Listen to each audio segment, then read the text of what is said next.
অনেকে আসলে করলা খান না। করলা কিন্তু শরীরের জন্য খুবই উপকারী। এই তিতা ছাড়া কিভাবে করলার ঝোল করলে আপনার বাসার সবাই পছন্দ করবে, সেই রেসিপিটা আজকে আপনার সঙ্গে আমি শেয়ার করব। এখানে আমি নিয়েছি রুই মাছ কয়েক পিস। এটা আমি লবণ, হলুদ আর গুঁড়ামরিচ দিয়ে ম্যারিনেট করে রেখে দিব প্রায় 15 মিনিটের মতো। আর এই সাইজের আমি এখানে 2টা করলা নিয়েছি। আমি এটা এইভাবে কেটে বীজগুলো ফেলে দিয়েছি। আপনি চাইলে এটা লম্বা করেও কেটে নিতে পারেন। কেটে নেওয়াতে কোনো সমস্যা নাই। যার যার পছন্দ অনুযায়ী এটা কেটে নেবেন। আর রুই মাছগুলো আমি তেলে মুসমুসে করে একটু ভেজে নিব। ওই তেলেই দিয়ে দিব আমি করলা। করলাতে শুধু আমি একটু লবণ দিয়ে দিব, আর অন্য কোনো কিছু এখানে দিব না। এটা আমি এমন করে ভেজে নিব যে এটা প্রায় সিদ্ধ হয়ে আসবে এইরকম। আবার খুব বেশিও কালার করে ফেলবো না।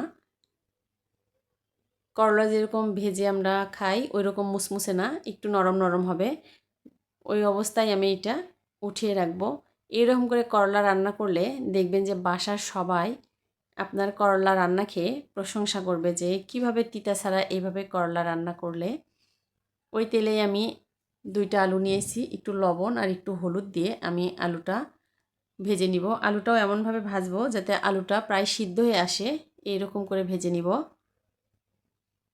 আমার রান্না যদি আপনাদের ভালো লাগে, প্লিজ যারা ইউটিউব থেকে দেখছেন আমার ইউটিউব চ্যানেলটা সাবস্ক্রাইব করবেন, আর যারা ফেসবুক থেকে দেখছেন আমার ফেসবুক পেজটা ফলো দিয়ে রাখবেন।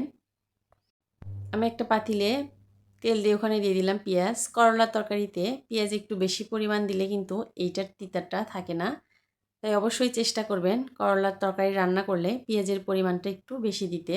এখানে দিয়ে দিলাম আমি আস্ত জিরা, তেজপাতা, আদা রসুন বাটা, হলুদ গুঁড়া, লাল মরিচ গুঁড়া।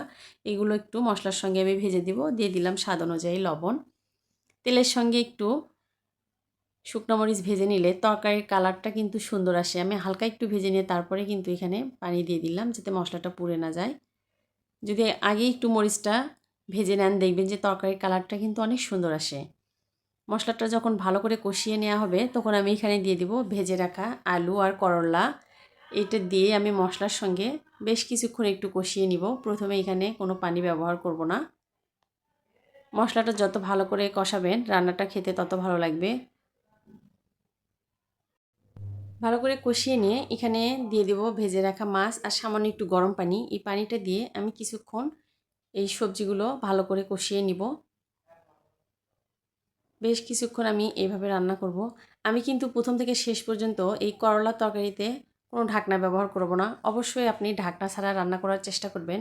ঢাকনা দিয়ে ঢেকে যদি রান্না করেন এই করলার কিন্তু একটা স্মেল থাকে যেটার জন্য খেতে ভালো লাগে না। তাই আমি ঢাকনা এখানে ব্যবহার করব না। আবার অনেক সময় ভাববেন যে ঢাকনা ছাড়া সিদ্ধ হবে না। অল্প আঁচে রান্না করে নেবেন, দেখবেন যে সুন্দরভাবে সিদ্ধ হয়ে যাবে। আর যেহেতু করলা আলু দুইটাই ভেজে নেওয়া, তাড়াতাড়ি সিদ্ধ হয়ে যাবে। আমি এখানে পরিমাণ মতো ঝোলের জন্য পানি দিয়েছি। দিয়ে যখন তরকারিতে ভালো করে বলক উঠে আসবে হওয়ার আগে দিয়ে দিব উপর থেকে কয়েকটা আস্ত কাঁচামরিচ। কাঁচামরিচের মাথা আমি একটু চিড়ে দিয়েছি।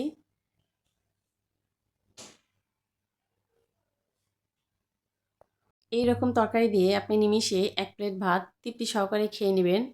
আপনার কাছে কিন্তু মনে হবে না যে এটা করলার তরকারি। বাসায় যদি এইভাবে করলার তরকারি ট্রাই করেন অবশ্যই আমাকে কমেন্ট করে জানাতে ভুলবেন না কিন্তু। সবাই ভালো থাকবেন, সুস্থ থাকবেন। আল্লাহ হাফেজ।